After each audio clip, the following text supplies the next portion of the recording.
Well, hello again, everyone, and welcome to our latest webcast that we're bringing you from Travel Weekly. And I am thrilled today to be joined by David Herrera, who is, of course, the president of Norwegian Cruise Line. So, David, hello, how are you? Lucy, I'm doing well. Thank you so much for the opportunity to connect again. It's great to see you. It's really great to see you too. And of course, I missed you a couple of weeks ago. You very kindly invited me along with 1,500 travel agents from the UK to see your beautiful new ship, Norwegian Aqua. And my goodness, you really put on a good few days there for us all. Well, I appreciate it. The team did an outstanding job. It is our pleasure. It is our joy, and to reinforce the commitment that we have to the UK market. That is why us spending time in Southampton with our travel partners, with our brand new Norwegian Aqua. Hey, did anybody break anything? Because she's literally brand new. No, we're good? Well, I think you had a free bar going the entire time. So Yeah, so we probably lost a few. That was brave. That was brave. Yeah, But I yeah. think we behaved ourselves. I didn't say anything untoward. So Well, I'm glad you didn't see or say anything. That's great, Lucy. I'm glad everybody had a great time. Congratulations to Jason and Gary and the entire team in Southampton. I'm very proud and I'm very happy that we were able to share that moment together. all right. Well, and of course it was all part of a build up to the actual christening, which is very exciting, happening in Miami in a few days' time. That must be well, you must be so busy getting ready for that. It is great. Every time you launch a new ship, it's an exciting inflection point for every company. And at Norwegian Cruise Line, we have a large order book. We have a ship coming out every year through 2028. And then again, starting in 2030, we have ships coming out every other year. But you want to enjoy it. You want to cherish the moment. So the entire NCL organization is very excited about launching Norwegian Aqua's christening ceremony April 13th in Miami. Wonderful. All right. And David, I know, or I'm told, that you're going to make some quite exciting announcements there. So not only are you bringing everybody a brand new ship, which, by the way, is fantastic. It's 10% larger than your other Prima class vessels. We may come back to talk about that, but we've covered that a lot. But what I want to know is what else you're going to be announcing at that christening ceremony that's going to be so exciting for your guests and for agents who get to sell NCL. Lucy, a few months ago, we announced that we were making a significant investment to develop GSC. GSC is a beautiful island. It's actually one of our highest rated ports of call in the world. It is a true private Bahamian island. The beaches are amazing. My kids learned how to snorkel there. We have a zip line. It's a great place to relax. But it's been killing me that I haven't been able to tell everybody what else we're going to do. And I finally convinced Harry Summer, my boss, to let me talk about it. So what we're going to announce is only phase one, the initial phase, the first few things that we're doing. And you're going to have to take my word for it that we're going to do even more. But first and foremost, we're building a state-of-the-art pier. Yeah. That means that every time we go to the island, we're going to call on the island. We're not going to have to tender.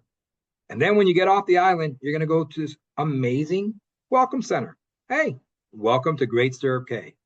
You're going to get in a brand new tram, and you're going to drive down to this huge, amazing, oversized swimming pool. So let me stop you there because I love this phrase, oversized. I mean, I need to get my head around it. Like, what does that mean? How big is it? What's so special about it? Are you familiar with the English Channel? You know that thing that you guys. It is a huge pool. It's tens of thousands of square feet. We are building this island and we're building this pool so that when our guests go to Great Stirrup Cay, they have the opportunity to experience everything. We're going to have a kids area. We're going to have an adult area. We're going to have a DJ in the middle. We're going to have dozens of cabanas. We're going to have countless loungers. We're going to make this pool, which is heated, a year-round destination for all of our guests. Okay, all right. So currently, just remind me, because Great Stirrup Cay at the minute. I mean, you just mentioned there, it's already I think it's your highest rated port of call anyway. So it's one of them. It's one of them for sure. Okay. Yeah, absolutely. So it must be pretty good already. So, how are you going to make it, is it just supersizing everything, or are there other sort of added things that are going to be added in? Do you want me to tell you the rest? I'll tell you the rest. Yeah. Because right next to that pool, we've got a kids area, a splash area, so that the little kids, the younger kids can enjoy themselves and cool off. And you know what we have right next to that? A bar for the parents of those kids Oh, I who are like that. cooling off. Yes, that's So very good planning. so there you go. There's a strategy behind this, and there's a theme here. So you got this amazing pool, you got this kids area, you got this bar. You know what? When something works on the ship, we know it's going to work on the island. So we have Vibe, which is our private adult only area. It is an elevated experience, fantastic cocktails. It is a home run on our ships. Guess what? We're bringing it onto the island. So we're going to have a Vibe Beach Club on the island with a private, secluded area. It's going to be fantastic. And you know what? With all of that stuff going on, you might want to take a break. Same as Vibe, we have what's called Horizon Park. Horizon Park is an area of our ships, a little more relaxed. Think Central Park in New York City, where you can actually lay out a towel, get out of the sun a little bit, under a shaded area, read a book, play some lawn games, or just relax, or even maybe take a nap. But don't nap there, because we have another area. We have the hammock/tiki area. That's where you should be napping. That's where you should be relaxing. So, Lucy, what we're doing here is we're providing our guests to answer your question, which is a great question. Why are we doing this? Because Norwegian Cruise Line is all about providing our guests more to do, more to see, more to enjoy. It's all about freedom and flexibility. This is what freestyle cruising is. Okay. You get to design your own vacation. So that's what we're doing. So that's that. I mean, it sounds amazing, of course. Just remind on the Vibe bit. On Vibe on the ship, you do have to pay a slight upcharge, don't you, to be there? So is that going to be the same? Will that be the same on the island as well? It is. There will be an upcharge for Vibe, but guess what? Those of our guests who are participating in our More at Sea beverage package, the best beverage package in the industry, that carries on to the island. Okay. So while Vibe has a surcharge across the entire island, in the same way that you buy your package once on the ship, and it carries on to the island. And I'm pretty sure we're the only ones doing that in the industry, because that's a great value for our guests. Yeah. We're not just about giving you more, we're about giving you more value, more to enjoy, more to appreciate. More for Absolutely. Your money. Okay. So you mentioned there, so everything you're talking to me about, is that all in phase one, or is this coming up? That's all in the initial phase. Okay. We'll give I can't tell you about the next phases. I mean, literally, they've got an armed guard here warning me not to say what happens next. But you're the president. You can tell me anything. You would think, honestly. I mean, you would think. So we don't want to get into trouble with Harry. No, I don't want to get you into trouble. Not even Harry. It's Stephanie that I worry about. So the initial phase, all of this will be done end of 2025, beginning of 2026. We're going to sprinkle some other bells and whistles, but we are thrilled. We're so excited. So that's when the work will be done. So you're making the announcements this weekend.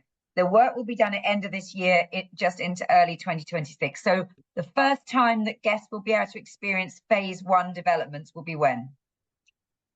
Very end of 2025. So in about 6 months, not only will the pier be ready, but most of those amenities that we talked about will be in final phase. Yeah. It's going to be great. The bars and the swim up and the splash and the fountains and all the drinks, all that sounds the exciting stuff. But actually the pier and the tram system, I mean, that's a bit more logistics, but it's very important, isn't it? And that will make a massive difference if you haven't got to get on tenders and there's obviously queues to get on, whereas this will make it much more seamless getting everybody off and onto the island quicker. Absolutely. It's all about the guest experience. And look, let's be honest, tendering, it's not ideal. And tendering in the Caribbean can be a challenge, especially during the winter months. During the summer, it's relatively easy to tender in the Caribbean. But starting November, pretty much all the way through to March, it can be a challenge. We're fixing that. We're alleviating that. And I can't wait until we're able to open up this pier in just a few months. Okay. And now, no, you can't give me details of phase two, but can you give me timescales? When will we expect phase two announcements and then sort of execution of those plans? I'll answer that first question. That first question is we're going to announce something over the next few months. We're going to continue announcing everything that we're doing in GSC, but it's not going to take too much longer. Once we get started, once Norwegian Cruise Line, once we commit to providing our guests with the best experience we can, hey, that's it. That's our primary focus. So give us a few more months and everything. By then, I should be able to tell you everything that we're doing. Everything will be revealed. And David, obviously there's a lot of investment going into GSC. That's really important for you. And it seems, private islands now are it's where the competition kind of is. Will this be the last of your islands, or will you invest in other places or other private islands around the world? Well, we also have Harvest Cape, which is just outside of Belize, actually part of Belize. We have GSC. We have a couple other opportunities that we're considering, and we'll probably be able to talk about those in a few months as well. Yes, we have we run a global business, so we have to have a global appreciation and a global offering for our guests, and private islands and that guest experience is definitely a key part of that. So what they will be outside of the Caribbean, South America kind of region. Oh, Lucy, you're asking me a lot of questions. In a couple months, I'll give you all the answers. Okay, but just tell me then, in terms of the popularity of private islands generally, I mean, you wouldn't be investing in them clearly if people didn't want them. Why is it that guests, there's all these ready-made destinations around the world. Why is it that they like a private island? What does that add to an itinerary? Well, I can tell you what they love about GSC today. The fact that it's authentic, that it's genuine. It is a true island experience. Just because you have a piece of dirt and you put stuff on it doesn't make it a private island. Okay. Private island is all about the guest experience. And the feedback that we receive from our guests is that they want something genuine. They want something authentic. What we're doing is we're enhancing that experience. But at the core, we remain the first company to buy a private island back in the 70s. And we have nurtured it and developed it. This is just, we're sprinkling a lot more offerings. So our guests who tell us that that's what they want to be able to experience a genuine private island experience while still having these additional amenities. Yeah. And that's what we do. We listen to our guests. Okay. And very finally, going back to Aqua, because that's obviously the ship of the moment, the newest ship in the world. Will she call it the Great Stirrup Key? She's doing Caribbean sailings, isn't she? She is. She is going to spend a couple weeks in Miami. Then she's going up to Port Canaveral out of Miami. And she'll be running 7-day cruises to include GSC for about 6 months. Then we're going up to, she's going up to New York to run cruises to Bermuda. And then she'll be back in time for the winter in 2020, end of 2025, beginning of 2026, again, out of Port Canaveral, running 7-day cruises. Okay. All right. And you mentioned there, David, at the start, how important the UK market was. So we'd be remiss of me not to just dig a bit deeper on that. Obviously, we know there's a bit of a softening from the US market in all areas of the travel industry at the moment. How important is the UK market going to be to you in the coming year?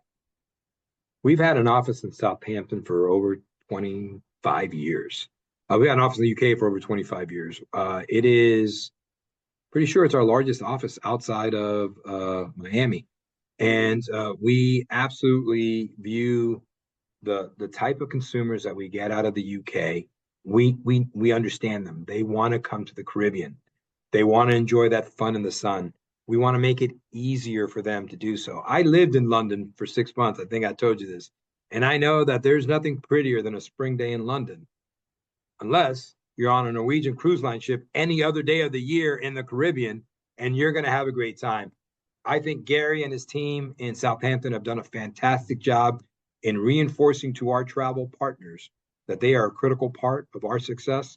We appreciate them, and we want to spend more time introducing their guests to Norwegian Cruise Line. Yeah, and they're going to be very critical for you, I guess, in the coming year, because we know there's fewer flights coming over from the States, and we know that the airlift has been reduced. We know there's that softening. So do you think the UK will be even more important proportion of your business? I think it'll probably grow. I think as we know, global economies, they tend to shift, and that's why you distribute your efforts, and you hope You diversify your investments, you focus on different markets. I could see that happening. I welcome the idea of having more Brits on board. I think it would be great. Time will tell, but I love what we're doing. I love the market, and I hope we do see more Brits on Okay, Norwegian ships. brilliant. All right. Well, listen, David, we wish you all the best for your christening this weekend. I know it's going to be a fantastic event, and we cannot wait to see and hear more about all the plans for Great Stirrup Quay, which sounds absolutely incredible. Thank you so much for your time today. Thank you, Lucy. It's always a pleasure. Thanks for the opportunity.